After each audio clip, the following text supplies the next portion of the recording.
لا، ما احنا هنتكلم في وسط الزيارة ان ما انا ما اخدش منك لعيبة وانت ما تاخدش مني لعيبة.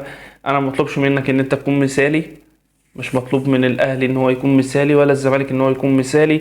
مطلوب مني ان انا لما اعاملك معاملة كويسة وتعاملني معاملة كويسة. لكن لو في صفقة الاهلي محتاجها والزمالك برضه محتاجها، اللي يخش يقدر يشيل يشيل. ده مش معناها ان انا لما بشيل لعيب باخد لعيب بمبلغ عالي ان انا بهين الزمالك. انا كاهلي خدت لعيب، ليا تربطات، ليا ناس اعرفها في انديه تقدر تخلص الصفقات، ليا وكلاء لاعبين تقدر تخلص الصفقات. كذلك الحال في الزمالك برضو نفس الموضوع.